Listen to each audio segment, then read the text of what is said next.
జిల్లాలలో ఉండే ప్రజలు కాంగ్రెస్ ఏదైతే అరిచేతిలో వైకుంఠం చూపెట్టిందో, కేసీఆర్ గారు ఇస్తున్న సంక్షేమ పథకాలకు అదనంగా మేము ఇస్తాం, మీకు ఆయన చేసిన దానికంటే ఎక్కువ చేస్తాం, మేము 120 సంవత్సరాల చరిత్ర గల పార్టీ, మేమే చేయగలుగుతాం, ఇంకెవరు చేయలేరు అని చెప్పి డైలాగులు కొడితే పాపం కొంతమంది నమ్మి వాళ్ళకు అవకాశం ఇచ్చినారు. కేవలం 1.8% తేడాతోని, అంటే 4-5 లక్షల తేడాతోని 4 కోట్ల మందిలా 4-5 లక్షల ఓట్లు అటు ఇటు అయితే కాంగ్రెస్ అధికారంలోకి వచ్చింది. మరి వచ్చిన తర్వాత ఇప్పుడు సరిగ్గా 22 నెలలు దాటి 23 నెలలు నడుస్తూ ఉన్నది. 23 నెలల్లో కాంగ్రెస్ ప్రభుత్వం ఏం చేసింది హైదరాబాద్లో కానీ బయట తెలంగాణలోని జిల్లాల్లో కానీ అని ఆలోచించుకుంటే నాకంటే బాగా మీకే అర్థమవుతుంది. ఎందుకంటే ఎన్ని మాటలు చెప్పినారు, ఎన్నెన్ని కథలు చెప్పినారు, అరిచేతిలో వైకుంఠం చూపెట్టి ఏం చెప్పినారు.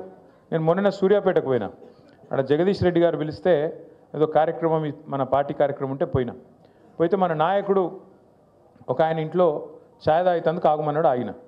ఆగితే ఆయన నాయకుడు వాళ్ళ అమ్మగారిని తీసుకొచ్చాడు. అన్న మా అమ్మ అని చెప్పిండు. ఎట్లున్నారమ్మా, బాగున్నారా, ఆరోగ్యం బాగుందా అని అడిగితే బాగానే ఉన్న బిడ్డ అన్నది. ఆ నాయకుడికి మొన్న ఈ మధ్యనే పెళ్ళయింది. ఆ పిల్లగాడు చిన్నోడు 25-26 ఉంటే మన రాజ్ కుమార్ పటేల్ లెక్కనే మొన్ననే లగ్గమైంది. అయితే పెళ్ళైన తర్వాత వాళ్ళ అమ్మగారిని పరిచయం చేసిండు. పరిచయం చేస్తే నేను మాట్లాడుతున్నా, మరి కోడలు ఏమంటుందమ్మా, కొత్త కోడలు మంచిగానే ఉందా అన్న. ఏం కోడలు కొడుక ఏమున్నది అన్న. అంటే గిట్లా మాట్లాడబట్టే, కొత్తగా పెళ్ళయింది గిట్లా మాట్లాడబట్టే నేను పరిచయం అయినా. ఏమైందమ్మా, ఏమి ఇబ్బంది అంటే ఆమె ఏమన్నది తెలుసా, కోడలు వస్తే నెలకు 2,500 రూపాయలు వస్తాయి అనుకున్న కొడుక, ఏ 2,000 లేవు, 500 లేవు, ఏం లేవు అని ఆయమన్నది. ఈ లోపల కోడలు ఆమె గడుస్తున్నది, పిల్ల వచ్చింది. నీకు కూడా 4,000 పెన్షన్ వస్తుంది అనుకున్నా, వచ్చిందా అన్నది. అంటే కాంగ్రెస్ వాళ్ళ వల్ల, రేవంత్ రెడ్డి వల్ల ఇలా పరిస్థితి ఏంటంటే అత్తకోడల పంచాయతీలు కొత్తవి వస్తున్నాయి. 2,500 వస్తాయని అత్తగారు అనుకున్నది, కోడల పిల్ల 2,500 తెస్తుందని అత్తమ్మ ఆశపడ్డది. అత్తమ్మకు 4,000 వస్తాయని చెప్పి వాళ్ళు అనుకున్నారు. అత్తగారు వాళ్ళు ఏమనుకున్నారు, తులం బంగారం వస్తుందని అత్తగారు వాళ్ళు కూడా అనుకున్నారు. ముగ్గురికి పంచాయతీ పెట్టిండి ఇప్పుడు రేవంత్ రెడ్డి. అంటే ఎంత జూటబాజ్ మాటలు, ఎంత ధోకేబాజ్ మాటలు అంటే కాంగ్రెస్ వాళ్ళవి.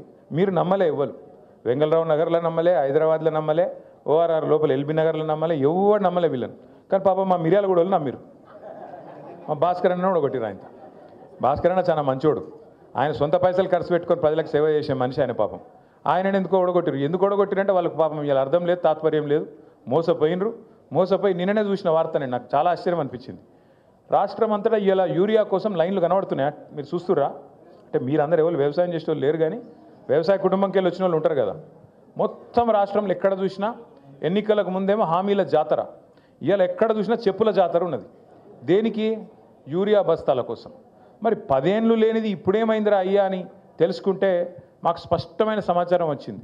మొత్తం కాంగ్రెస్ వాళ్ళే యూరియా కూడా బుక్కుతున్నారు, డైవర్ట్ చేస్తున్నారు, బ్లాక్ మార్కెట్లో అమ్ముకుంటున్నారని సమాచారం వచ్చింది.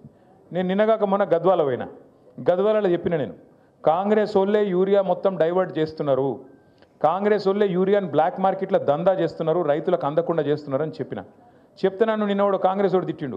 యూరియా అని అంటావా నువ్వు, అట్లా ఇట్లా డామ్ డుసుకొని తిట్టిండు. ఇప్పుడు పొద్దున వార్త చూస్తే వీళ్ళ మిర్యాల కూడా ఎమ్మెల్యే కొత్తగా గెలిచిన కాంగ్రెస్ ఆయన ఉన్నాడు కదా, ఆయన గన్మ్యాన్ ఒక లారీ యూరియా తీసుకుపోయిండట. ఆయన గన్మెన్. మరి గన్మెనే లారీ యూరియా తీసుకపోతే ఎమ్మెల్యే ఎంత ఎత్తుకపోవాలి? ఇక మరి మీరు ఒక లారీ లోడ్ గన్మెన్ ఎత్తుకపోతే ఎమ్మెల్యే సాబ్ కనీసం ఒక గోదామని ఎత్తుకపోవన్నా వద్దా? ఇజ్జత్ కా సవాల్. గట్లున్నది కాంగ్రెస్ వాళ్ళ కథ. ఆఖరికి యూరియా కూడా బుక్తారే, నాకు అర్థం కాదు. అది కూడా తింటారా? రైతుల నోటికాడి ముద్ద గసంటోళ్ళు కాంగ్రెస్ వాళ్ళు. ఇక వాళ్ళు చెప్పిన అబద్ధాలు ఇని ఇప్పుడు వస్తారు మళ్ళీ గంగలరావు నగర్కి, తుమ్మల నాగేశ్వరరావు వస్తారు, పెద్ద మనిషి మంత్రి కాబట్టి ఆయన కొద్దిగా వజూదు ఉంటుంది, ఏమని చెప్తే మన వజన్ ఉంటుందేమో అని మనం అనుకుంటాం. వచ్చి చెప్తాడు, అమ్మ మీకు తులం బంగారం ఇస్తా అంటాడు. ఈరోజు నేను చెప్తున్నా, రాసి పెట్టుకొని తులం బంగారం కాదు, వీళ్ళు మీ మెడల పుస్తలతాడు గుంజుకోపోతే వాళ్ళే గొప్పలు. పచ్చి లంగాలు కాంగ్రెస్ వాళ్ళు. తులం బంగారం కాదు, తులం ఇనిమియారు, మీ మెడల పుస్తలతాడు కూడా జాగ్రత్తగా పెట్టుకోరు వాళ్ళు వచ్చినప్పుడు, ఎందుకంటే మంచోళ్ళు అయితే కాదు. ఇంకెన్ని మాటలు చెప్పారు మీకు? 4,000 పెన్షన్ ఇస్తాం, 2,000 కాదు 4,000. కేసీఆర్ ముసలమ్మకి ఇస్తున్నాడు, లేకపోతే ముసలాయికి ఇస్తున్నాడు, మేము ఇద్దరికి ఇస్తాం, ఇద్దరు కంపల్సరీ ఇస్తామన్నారు. వచ్చినాయా మరి 4,000? 22-23 నెలలు అయిపోయాయి, 4,000 పెన్షన్ పత్తలేదు, 2,500 యాదికి లేదు. ఆ రోజు డైలాగ్ కొట్టిండి పెద్ద మనిషి డిప్యూటీ సీఎం బట్టి విక్రమార్క. ఒక ఆయన పాపం టీవీలో అడిగిండు బట్టి విక్రమార్క గారిని, అయ్యా మరి మీరు చెప్పే హామీలు వింటుంటే మొత్తం 420 హామీలు అయినాయి, 420 హామీలు అయినాయి, మరి ఇవన్నీ కూడితే ఒక 5-6 రాష్ట్రాల బడ్జెట్ సరిపోదు, యాడికెళ్ళి ఇస్తావా పైసలు అన్నాడు. ఏమన్నాడు ఎరికేనా ఆయన? మేము కాంగ్రెస్ వాళ్ళం ఏమనుకున్నారు మీరు? మేము 125 సంవత్సరాల చరిత్ర మాది. ఒక్కొక్కరు 6 ఫీట్లు ఉన్నాం. మేము కేసీఆర్ బక్కగున్నాడు, మేము దొడ్డుగున్నాం. మంచి తెలివితేటలు పుష్కలంగా ఉన్నాయి మాకు. మేము మొత్తం ఎట్లా ఆదాయం ఎట్లా పెంచాలి, ఎట్లా ఆదాయం పంచాలి అవన్నీ మేము చూస్తాం. కొత్త అప్పులు చేయం, సంపద పెంచుతాం, అందరికి ఇచ్చిన హామీలు నిలబెట్టుకుంటాం. 100 రోజుల్లోనే 6 గ్యారంటీలు అమలు చేస్తాం. ఇగో బాండ్ పేపర్ మీద కూడా రాసిస్తున్నాం అన్నాడు. ఇవాళ మీరు చూసింటారు పేపర్లో వార్త వచ్చింది. పిల్లలకు వీళ్ళు ఫీజు రీయింబర్స్మెంట్ ఇస్తలేరు, సర్టిఫికెట్లు ఇస్తలేరు కాలేజీలో. వీళ్ళు ఫీజు రీయింబర్స్మెంట్ కట్టాలి కదా. రాజశేఖర రెడ్డి గారు ఉన్నప్పుడు ఒక పథకం తెచ్చిండు, మంచి పథకం. ఏంటిది అది? పిల్లలు ప్రైవేట్ కాలేజీలో చదువుకుంటే వాళ్ళకు కాలేజీలకు పిల్లల తరఫున ఫీజు కట్టాలి. అది ఫీజు రీయింబర్స్మెంట్. మన గవర్నమెంట్ వచ్చినప్పుడు, కేసీఆర్ గారి గవర్నమెంట్ వచ్చినప్పుడు కాంగ్రెస్ వాళ్ళు, అప్పుడున్న కాంగ్రెస్ ప్రభుత్వం మన మీద ఒక 3,000 కోట్ల బాకీ ఇడిచిపెట్టిపోయింది. ఇడిచిపెట్టిపోతే ఆ 3,000 కట్టినాం. ఆ 3,000తో పాటు 9.5 సంవత్సరాల్లో మరొక 17,000 కోట్లు కట్టినాం. అంటే 20,000 కోట్ల రూపాయలు పిల్లల ఫీజు రీయింబర్స్మెంట్ కోసం మనం కట్టినాం. అంతేగాని కాంగ్రెస్ ఓడి ఇడిచిపెట్టిపోయిన బాకీ కాంగ్రెస్ ఓడ కట్టాలి, నాకేం సంబంధం అని మనం అనలే. బరాబర్. ఎందుకంటే గవర్నమెంట్ అనేది కంటిన్యూగా ఉండాలి. ఒకరు ఉంటాడు, నెక్స్ట్ ఇంకోటి వస్తాడు, అటెండ్కి ఇంకోటి వస్తాడు. ఎవరున్నా ప్రజలకు ఇచ్చిన వాగ్దానం అమలు చేయాలి. కాబట్టి మనం కట్టినాం. 10 ఏళ్లలో 20,000 కోట్లు కట్టినాం. నిన్న వీళ్ళు ఏమంటారు ఎరికైనా కాంగ్రెస్ వాళ్ళు? డిప్యూటీ సీఎం, ఏ డిప్యూటీ సీఎం అయితే మాట ఇచ్చిండో మాకు తెలుసు, 100 సంవత్సరాల పార్టీ, 120 సంవత్సరాల పార్టీ, రాష్ట్రాన్ని ఎట్లా నడపాలో మాకు తెలిసినట్టు ఎవరికి తెలియదు అని చెప్పిన పెద్ద మనిషి నిన్న చెప్తున్నాడు, మీకు ఫీజు రీయింబర్స్మెంట్ ఇచ్చినందుకు మా అక్కడ పైసలు లేవట విద్యార్థులకు. అంటే ఎంత అన్యాయం అంటే 13 లక్షల మంది విద్యార్థులు, ఒక్కరు కాదు ఇద్దరు కాదు, 13 లక్షల మంది విద్యార్థులకు ఇలా శటగోపం పెడుతున్నది కాంగ్రెస్ పార్టీ. వాళ్ళు సర్టిఫికెట్లు తీసుకోలేకుండా కాలేజీలకి వెళ్ళి వాళ్ళని ఆగం చేస్తున్నది కాంగ్రెస్ పార్టీ. ముస్లింలు కావచ్చు, ఎస్సీలు కావచ్చు, ఎస్టీలు కావచ్చు, బీసీలు కావచ్చు, లేదా అగ్రవర్ణాల్లో ఉండే పేదలు కావచ్చు, బాగుండాలే, చదువుకోవాలనే ఉద్దేశంతో ఒక మంచి పథకం ఆనాడు రాజశేఖర రెడ్డి గారు పెడితే దాన్ని కొనసాగించింది కేసీఆర్ గారి ప్రభుత్వం. మనం ఎన్నడూ వివక్ష చూపెట్టలేదు. చంద్రబాబు నాయుడు గారు ఏమన్నా మంచి పథకం తెచ్చింటే దాన్ని కూడా కొనసాగించినాం. రాజశేఖర రెడ్డి గారు ఏమైనా తెచ్చింటే దాన్ని కొనసాగించినాం. రోషయ్య గారు ఏమైనా తెచ్చింటే దాన్ని కొనసాగించినాం. అట్లాగే కిరణ్ కుమార్ రెడ్డి ఏమైనా మంచి పని చేస్తే దాన్ని కూడా కొనసాగించినాం. తర్వాత మన పథకాలు మనం తెచ్చినాం. రైతు బంధు కావచ్చు, కళ్యాణ లక్ష్మి కావచ్చు, షాదీ ముబారక్ కావచ్చు, ఒక ఆడపిల్ల ప్రసూతి అయితే కేసీఆర్ కిట్ కావచ్చు, చెప్పుకుంటూ పోతే వందల పథకాలు మన ప్రభుత్వం వచ్చినాక చేసినాం. మనమేమో అట్లా పని చేసినాం. ప్రభుత్వం అనేది కంటిన్యూస్గా ఉండాలి, మనం ఎవ్వల మీద కక్ష పెట్టుకోవద్దు అని మనం పని చేసినాం. వీళ్ళ వ్యవహారం ఎట్లుంది? కేసీఆర్ పేరున్నది కేసీఆర్ కిట్లా కట్ చేసి పారేయండి. ఇవాళ రాష్ట్రంలో 14 లక్షల మంది ఆడబిడ్డలకు ప్రభుత్వ ఆసుపత్రుల్లో ప్రసూతులు పెరగాలని చెప్పి వాళ్ళకు కేసీఆర్ కిట్లు ఇచ్చింది బీఆర్ఎస్ ప్రభుత్వం. కానీ కాంగ్రెస్ ప్రభుత్వం వచ్చిన తర్వాత ఒక్క కేసీఆర్ కిట్ వచ్చిందా? కేసీఆర్ గారు ఉన్నప్పుడు బతుకమ్మకు ఒక కానుకగా, చిరు కానుకగా బతుకమ్మ చీరలు వచ్చేది. రంజాన్ వస్తే రంజాన్కు రంజాన్ తోఫా వచ్చేది. క్రిస్మస్కు క్రిస్మస్ కానుక వచ్చేది. ఇవాళ చీర కాదు జాకెట్ ముక్క పెడుతుండ వీడు కనీసం. ఇక మళ్ళీ పెద్ద పెద్ద మాటలు, ఇందిరమ్మ రాజ్యము, ప్రజాపాలన, ఆడబిడ్డలు అందరినీ కోటీశ్వరులు చేస్తా. నేను చెప్తున్నా కదా, కోటీశ్వరులు చేసుడు కాదు, మీ మెడల పుస్తల తాడు ఎత్తుకపోకపోతే వీడే మంచోడు.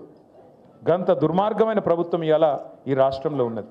ఫీజు రీయింబర్స్మెంట్కు పైసలు లేవు, తులం బంగారంకు పైసలు లేవు, రైతు బంధుకు పైసలు లేవు, 4,000 పెన్షన్కు పైసలు లేవు, 2,500కు పైసలు లేవు, రుణమాఫీకి పైసలు లేవు. ఆఖరికి మీ వెంగళరావు నగర్ డివిజన్లో రోడ్డు మీద పొక్కలు పడితే పొక్కలు ఉడిస్తేందుకు పైసలు లేవు, లైట్లు వెలుగుతలేవు, చెత్త తీసేటోడు దిక్కులేడు. ఇది వాస్తవం. ఇవాళ నేను చెప్పేది వాస్తవమా కాదా? పట్టించుకుంటోడు ఉన్నాడు ఇవాళ రాష్ట్రంలో? ఎవరి పనుల వాళ్ళు ఒకటే బిజీగా ఉన్నారు. చందానగర్లో మొన్న పొద్దున పూట, మనకి ఎక్కువ దూరం కూడా కాదు, 4-5 కిలోమీటర్ల అవతల చందానగర్లో పొద్దున పూట బంగారం షాప్ మీద పడి దొంగలు తుపాకులు పట్టుకొని ఆయనతో దోసుకొని పోయారు. చూసిరా టీవీలలో లేదా? ఇలా పట్టించుకుంటోడు లేడు హైదరాబాద్లో. భయం లేదు, భక్తి లేదు. ఎందుకంటే వీళ్ళే దోసుకోవట్రు, దండుపాలెం బ్యాచ్ లెక్క వీళ్ళే మోపోయింది. ఇక వాళ్ళకు ఇంకోటి దొంగ ఎందుకు భయపడతాడు? చిన్న దొంగ పెద్ద దొంగ. చిన్న దొంగలు పెద్ద దొంగకు భయపడతారా? అందుకే ఇవాళ డే లైట్ మర్డర్స్ అవుతున్నాయి. క్రైమ్ రేట్ 41% పెరిగింది. సీసీ కెమెరాలు పనిచేస్తలేవు. ఆఖరికి గల్లీలో పెట్టిన లైట్లు పనిచేస్తలేవు, బుగ్గలు పనిచేస్తలేవు. కింద పొక్కలు పడితే పొక్కలు ఊడ్చేటోడు కూడా లేడు, పట్టించుకున్నోడు లేడు. వీళ్ళట జూబ్లీ హిల్స్లో మాగంటి గోపీనాథ్ ఆశయాలు మేము కొనసాగిస్తాం, మేము ఇది చేస్తాం అది చేస్తాం అన్న చెప్పింది, సుధీరన్న చెప్పింది కరెక్ట్. రేపు తెల్లారి ఎలక్షన్ అయిపోయిన తెల్లారి నవంబర్ మాసం తర్వాత ఇవాళ మీ ఇండ్ల చుట్టూ తిరుగుతున్న ఈ కాంగ్రెస్ నాయకులు ఒక్కడంటే ఒక్కడు మళ్ళీ అడ్రస్ కూడా లేకుండా వారిపోతారు, ఫోన్ నెంబర్లు కూడా మార్చుకుంటారు. ఇది జరగకపోతే నన్ను పట్టుకోవాలని చెప్పి నేను కోరుతా ఉన్నా. ఒక్క మనిషి కూడా మళ్ళీ కనబడాడు. మళ్ళీ చివరికి మిగిలేది గిదే గులాబీ కండువా, గిదే గులాబీ దండు, గిదే టీఆర్ఎస్ సైన్యం, కేసీఆర్ సైన్యం, కేసీఆర్ బలగం తప్ప ఎవరు కూడా మిగిలరు, కనబడరు. మళ్ళా హైదరాబాద్ ప్రజలతోని మళ్ళా కలిసిమెలిసి ఉండేది, మళ్ళా కొట్లాడేది, సమస్యల పరిష్కారానికి ముంగట పడేది మన పార్టీ తప్ప వాళ్ళతో కాదు. ఒకటి యాద్ చేసుకోండి, 2014లో రాష్ట్రం వచ్చింది. అప్పుడు వెంగళరావు నగర్ డివిజన్లో, మధురా నగర్లో, అట్లాగే మీ దగ్గర ఉండే ఇంకా ఇతర బస్తీలలో, రేమత్ నగర్లో, ఇంకా జవహర్ నగర్, యాదగిరి నగర్ అంతటా కూడా ఆ రోజుల్లో కొన్ని అనుమానాలు ఉండే. ఏమవుతుందో, రాష్ట్రం కొత్తగా వచ్చింది, మన పంచాయతీలు పెడతారా వీళ్ళు, ఆంధ్ర తెలంగాణ పంచాయతీలు అయితాయా, ఇంకోటి ఏమన్నా అవుతుందా, తెల్లారులేస్తే గుద్దుకునుడు తన్నుకునుడు ఉంటుందా, ఇవన్నీ అనుమానాలు ఉండే. కానీ ఏమన్నా అయిందా ఎక్కడైనా? ఎవరినన్నా కనీసం గొడవలు, పంచాయతీలు, గుద్దుకునుడు తన్నుకునుడు కాదు, కనీసం ఒకరినొకరు ఎవరైనా గిచ్చుకున్నారా? కనీసం 10 ఏళ్ళు ఎంత భద్రంగా ఉండే తెలంగాణ, 10 ఏళ్ళు హైదరాబాద్ ఎంత సురక్షితంగా ఉండే కేసీఆర్ గారి నాయకత్వంలో, అదే ఇవాళ ఎట్లయింది? లైట్లు పనిచేయాయి, బుగ్గలు పనిచేయాయి, పొక్కలు ఊడిచేటోడు లేడు, డే లైట్ మర్డర్స్ అవుతాయి, డే లైట్ల జ్యువెలరీ షాప్ల మీద వాడు దోసుకుంటారు, ఆడపిల్లల మీద అత్యాచారాలు పెరుగుతాయి. మొత్తం 41% క్రైమ్ రేట్ హైదరాబాద్లో పెరిగింది.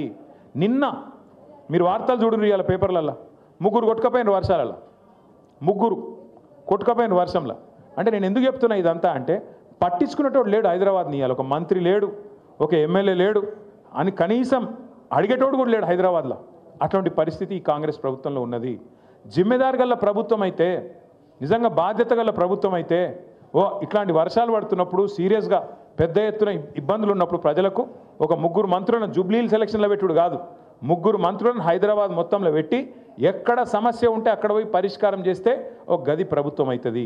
ఆ పని మనం చేసినాం 10 ఏళ్ళు, వీళ్ళు చేయలేదు. సరే, మనం కట్టినట్టు వీళ్ళకు 36 ఫ్లైఓవర్లు కట్టే చేత కాకపోవచ్చు, కానీ కనీసం పొక్కలు ఊడ్చే తెలివి కూడా లేదా? కనీసం రోడ్ల మీద గుంతలు పడితే ఆ గుంతలు ఊడ్చే తెలివి కూడా లేదా? దయచేసి ఆలోచించండి. నేను మిమ్మల్ని కోరేది ఒక్కటే, ఇవాళ మీరందరూ కూడా 56 బూత్లకు సంబంధించిన బూత్ కమిటీ సైనికులు ఇక్కడ ఉన్నారు. మీ అందరితో నా ప్రార్థన ఒకటే, మళ్ళీ కేసీఆర్ గారే రావాలనే మాట ఇవాళ హైదరాబాద్లో కాదు, ఇవాళ రాష్ట్రంలో ఉండే ప్రతి వర్గం నుంచి ఒక్కటే మాట వినబడతా ఉన్నది. అప్పుడే మంచిగుండే, తిరిగి కేసీఆర్ గారిని తెచ్చుకోవాలనే మాట వినబడతా ఉన్నది. అందుకే నేను మిమ్మల్ని కోరేది ఒకటే, కేసీఆర్ గారు తిరిగి మళ్ళీ రాష్ట్రానికి నాయకత్వం వహించాలి అంటే ఆ జైత్రయాత్ర మీ జూబ్లీహిల్స్ నుంచే మొదలు కావాలని చెప్పి నేను కోరుతా ఉన్నా. మీ వెంగళరావు నగర్ డివిజన్ నుంచే మొదలు కావాలని నేను కోరుతా ఉన్నా. यहीं से शुरू होना अपनी जीत की जो सिलसिला है, यहीं से शुरू होना है. क्योंकि आज हर कोई चाह रहा, आप कोई ऑटो चलाने वाले हमारे भाई से पूछो, क्या हालत है रे भाई, क्या हालत है, बर्बाद हो गया ना भाई, क्या करें. मैं 2-4 महीने पहले मैं आ रहा था कहीं असेंबली से, मैं पार्टी ऑफिस आ रहा था. आते आते बीच में वो बंजारा हिल्स के पास रेड लाइट आया तो रुक गया मैं. इतने में मेरे बगल में एक ऑटो आ गया. ऑटो वाला सलाम बोला, मैं भी सलाम भाई बोला. बोलते ही उन्होंने बोला, साहब एक बार शीशा नीचे करो. मैं शीशा नीचे कर लिया. बोला सलाम, मैं फिर से बोला सलाम. क्या नाम है? बोला महमूद. बोला महमूद भाई क्या हाल है? क्या हाल है साहब? बर्बाद है. मैं बोला बर्बाद क्या हुआ? क्या है साहब? पूरा धंधा कारोबार ख़त्म, कहीं भी रोटेशन में पैसे नहीं है. एक तरफ रियल एस्टेट ख़त्म हो गया, एक तरफ हमारा कारोबार ख़त्म हो गया. कहीं भी देखो आप, आज कोई नहीं है साहब. केसीआर साहब जाने के बाद वो गया साहब, वो माहौल गया हैदराबाद में, वो पुराना वाला हालचाल नहीं है అని అన్నాడు. क्या करूं महमूद भाई, फिर एक वोट का सजा 5 साल है ना, ఒక ఓట్ శిక్ష 5 ఏళ్ళు కదా అని నేనన్నా. అంటే ఏమంటాడు తెలుసా महमूद भाई, कोई तरकीब नहीं है क्या साहब, कोई तरकीब అంటే ఏమైనా ఉపాయం లేదా అంటుండు. యాడున్నది ఉపాయం? ఉపాయం యాడున్నదంటే మీ చేతులు ఉన్నది. జూబ్లీహిల్స్లో మీరు గట్టిగా గుద్దుతే వీళ్ళు చక్కగా అవుతారు, లైన్లకు వస్తారు. ఇచ్చిన హామీలన్నీ నిలబెట్టుకోవాలంటే మీరు జూబ్లీహిల్స్లో లగాయించి మంచిగా పిడికిలు బిగించి కడుపులోకి వెళ్ళి గట్టి గుద్దుతే అన్ని చక్కగా వెళ్తాయి. తులం బంగారం వెళ్ళాలి, 2500 రూపాయలు వెళ్ళాలి, ముసలోళ్ళకు 4000 పెన్షన్ వెళ్ళాలంటే మీరు ఇప్పుడు మళ్ళా అటు ఓటేసి మళ్ళీ ఇటు అడిగినాం అనుకో, రేవంత్ రెడ్డి ఏమంటాడు, మాకే ఓటేసారు జూబ్లీహిల్స్ ప్రజలు, మేము ఒక్క హామీ నిలబెట్టుకోకపోయినా, అన్ని లంగ మాటలు చెప్పినా, అన్ని దొంగ మాటలు చెప్పినా, జూట మాటలు చెప్పినా నాకే ఓటేసారు, కాబట్టి వీళ్ళకి ఇచ్చేదేమన్నది లేనేలేదు. కానీ రేవంత్ రెడ్డిని అని తప్పులేదు. రేవంత్ రెడ్డి అనేట ఆయన చాలా నిజాయితీ గల మోసగాడు ఆయన. ఏ మాట కామాట చెప్పుకోవాలి పోయి. ఎందుకంటే ఆయన ముందే చెప్పిండు, ఎలక్షన్ ముందే ఏం చెప్పిండు, ప్రజలు మోసం చేసేటోళ్ళనే నమ్ముతారు, మోసగాళ్ళనే నమ్ముతారు, అందుకే మేము మోసం చేస్తామని చెప్పిండు. పాపం ఆయన చాలా నిజాయితీ గల మోసగాడు, ఆయన అన్ని తప్పు లేదు. కాకపోతే బాధ ఎక్కడ అనిపిస్తుంది అంటే, మనం మంచి మంచి వాళ్ళని చూసినాం, ముఖ్యమంత్రులను. ఓ చంద్రబాబు నాయుడుని చూసినాం, ఇదే రాష్ట్రంలో మనందరం చూసినాం. ఓ ఎన్టీ రామారావుని చూసినాం, తర్వాత అటెనక రాజశేఖర రెడ్డి సార్ని చూసినాం, రోషయ్య గారిని చూసినాం, కేసీఆర్ గారిని చూసినాం. పెద్ద పెద్ద మనుషులను చూసినాక ఇలా రేవంత్ రెడ్డిని చూస్తుంటే ఎక్కడో అజం అవుతలేదు. ఏమిటికంటారా, నాకేం పగలేదు, పంచాయతీ లేదు, ఏమిటికంటారా? ఎవడన్నా ముఖ్యమంత్రి నేను సెక్రటేరియట్లో లంకె బిందెలు ఉంటాయని కొని వచ్చిన భయ్, లంకె బిందెలు ఉంటాయి సెక్రటేరియట్లో. లంకె బిందెల కోసం ఎవడు తిరుగుతాడు? అర్ధరాత్రి తువాలలు కప్పుకొని తటపారలు పట్టుకొని తిరిగేది దొంగలు. ఎవడన్నా ముఖ్యమంత్రి లంకె బిందెలు ఉంటాయంటాడు సెక్రటేరియట్లో? గట్లు ఉన్నాడు ఈయన. రెండోది నేను అడుగుతా, ఇప్పుడు ఈ అర్రల ఈ రూమ్లో ఎవరన్నా అప్పు లేని వాళ్ళు ఉన్నారా? అప్పు ఖర్జా नहीं है सो आदमी कोई है यहाँ पे, है तो हाथ उठाओ. అప్పు లేని వాళ్ళు ఎవరు ఉన్నారమ్మా? దేదీప్యానికి ఉన్నదా లేదా? అప్పు ఉన్నది. మీ లేడీ సింగం కూడా అప్పు ఉందంట. సబ్కే పాస్ అప్పు. అప్పు లేని వాళ్ళు ఎవడు ఉన్నాడు? మా సుధీర్ అన్న కూడా ఉంది అప్పు. ఎందుకంటున్నా అంటే వెంకటేశ్వర స్వామి గుడి ఉంది రా భయ్, మా వాళ్ళకి లేక దేవుని గుడి ఉంది. కరెక్ట్ చెప్పిండు మా తమ్ముడు. అయితే ఎందుకు చెప్తున్నా అంటే, అప్పు అందరికి ఉంటుంది, కానీ ఏం చేస్తాం మనం? అప్పు హైతోవి, కర్జా హైతోవి, లోపల బనీన్కు పొక్కలున్నా మీదికెళ్ళి మాత్రం కడక్ అంగి వేసుకుంటాం, బయటికి మాత్రం షాన్ మే ఫరక్ నీ అని అన్నట్టు తిరుగుతాం. ఎందుకు తిరుగుతాం? మళ్ళీ ఎవడన్నా అప్పు ఇవ్వాలంటే ఇవన్నా వద్దా? ఇవ్వాలన్నా లేదా? ఇవ్వాలి మరి, అందుకే తిరుగుతాం అట్లా. కానీ ఈయన ఎట్లున్నాడు ముఖ్యమంత్రి? ముఖ్యమంత్రి అంటేనే కుటుంబానికి పెద్ద. ఈయననే తెల్లారి మార్కెట్లో పడి నా రాష్ట్రం దివాలా తీసింది, నా రాష్ట్రం సంకనాకిపోయింది, నా రాష్ట్రం మొత్తం ఎయిడ్స్ పేషెంట్ అయిపోయింది, నా రాష్ట్రం క్యాన్సర్ పేషెంట్ అయిపోయింది, నేను ఢిల్లీకి పోతే నాకు ఎవడు అపాయింట్మెంట్ ఇస్తలేడు, నాకు అపాయింట్మెంట్ ఇస్తే చెప్పులు ఎత్తుకపోతాడేమో అని భయపడుతుర్రు, ఇట్లా మాట్లాడతాడు ఎవడన్నా ముఖ్యమంత్రి? గీననట మన జూబ్లీహిల్స్ని ఉద్ధరిస్తారట, హైదరాబాద్ను ఉద్ధరిస్తారట. మీరు ఆలోచన చేయండి. గిసొంటి ముఖ్యమంత్రిని ఎవరైనా చూసినామా? ఇంకోటి అప్పు ఉందనుకో, ఇప్పుడు నేను సుధీర్ అన్న కాడ 1 లక్ష రూపాయలు అప్పు తీసుకున్నాను అనుకో, చెప్తా నేను ఏం చెప్తా అన్న, ₹1 మిత్తి ఇస్తా, నాకు 6 నెలల్లో వాపస్ ఇస్తా అని చెప్తా. ఏదో వెళ్ళలేదు నాకు. సుధీర్ అన్న ఫోన్ చేస్తుండే 6 నెలల తర్వాత, ఏమైనా భయ్ ఇస్తలేవు అని. 2 సార్లు ఫోన్ ఎత్తుతా, 3 సార్లు ఫోన్ కట్ చేస్తా, I'm not accessible, not reachable అని పెడతా. పెట్టినాక ఓ రోజు సుధీర్ అన్న వచ్చి పట్టుకుంటాడు. అరే దొరుకుతలేవు, ఏం సంగతి రా భయ్ అని పట్టుకుంటాడు. పట్టుకున్నాక ఏం చేయాలి నేను? అరే కాదన్న దండం పెడతాను, ఏమనుకోక జర వెళ్తలేదు, ఇంకో నెలాగి ఇస్తా అని చెప్తా. కానీ ఈ ముఖ్యమంత్రి ఎట్లున్నాడు తెలుసా?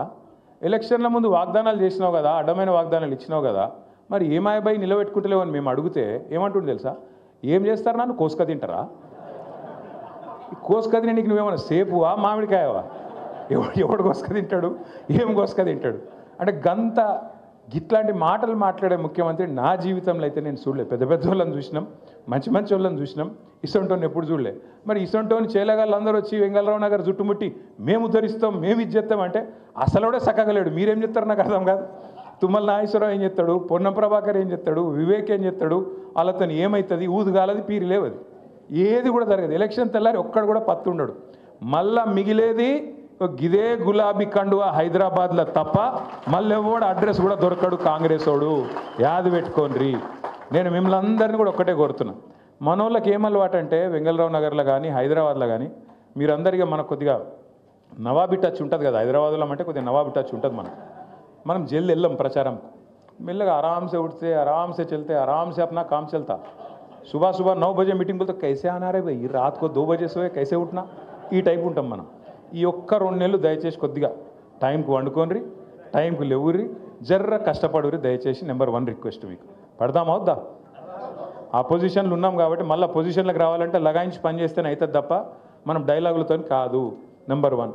నెంబర్ 2, మరి గోపీనాథ్ ఉండే పెద్ద దిక్కు, మీ అందరికి అండగా ఉండే, మరి అన్నవాయే కదా ఎట్లా, గోపన్న లేడు కదా ఎట్లా అనే బాధ మీకు ఉండొచ్చు. మీ అందరికి నేను మాటిస్తున్నా, ఒక్క గోపన్న లేడు కానీ గింత పెద్ద కుటుంబం మీకున్నది. నేనున్నా, విష్ణన్ ఉన్నాడు, సుధీర్ అన్న ఉన్నాడు, భాస్కర్ అన్న ఉన్నాడు, సోయల్ భాయ్ ఉన్నాడు, సునీతమ్మ ఉన్నది, దేదీప్యం ఉన్నది. ఇంతమందిని కూడా మీరు ఏ అర్ధరాత్రి పిలిచినా మీ కాడికి వచ్చే బాధ్యత మాది. తప్పకుండా మిమ్మల్ని కాపాడుకునే బాధ్యత మాది. పెడతారు, కేసులు పెడతారు, బెదిరిస్తారు, ఇది అంటారు, అదంటారు. మీరు చూస్తూనే ఉన్నారు కదా నా వెంబడి ఎట్లా పడ్డారు. కేటీఆర్ని ఇలా జైల్లో పెడతారు అని ఒకడు అంటాడు. బాంబులు వెళ్తూనే ఉన్నాయి దసరాకని ఒకడు, దీపావళికి అంటాడు ఒకడు. ఆ దీపావళి పోయింది, ఇప్పుడు మళ్ళీ దీపావళి వస్తుంది. బాంబు లేదు, భీము లేదు. భయపడద్దు. రాజకీయంలో ఇవన్నీ కామను. వాళ్ళు ఏందో చేస్తాం, కేసులు పెట్టి బెదిరిస్తాం అనుకుంటారు. భయపడితే మనం లీడర్లం కూడా కాదు. బరాబర్ కొట్లాడాలి. ఒక పీజేఆర్ కొట్లాడినట్టు, ఒక కేసీఆర్ కొట్లాడినట్టు, ఒక గోపీనాథ్ కొట్లాడినట్టు బరాబర్ మనం గల్లీలో నిలబడాలి. అన్యాయానికి ఖిలాఫ్గా మాట్లాడాలి, కొట్లాడి నిలదీసి మన పార్టీని మళ్ళొక్కసారి గెలిపించుకోవాలని చెప్పి నేను విజ్ఞప్తి చేస్తా ఉన్నాను. ఇంకొక అలవాటు మన హైదరాబాద్లో, ఇంకొక అలవాటు ఏంటంటే, ఇప్పుడు నేను పాంప్లెట్ తయారు చేసినాను. ఇప్పుడు మీ దగ్గర 56 బూతులు ఉన్నాయి. ఇక ఒక్కొక్క బూత్కి ఇట్లా తయారు చేయించినాం మీకు మంచిగా బందోబస్తుగా.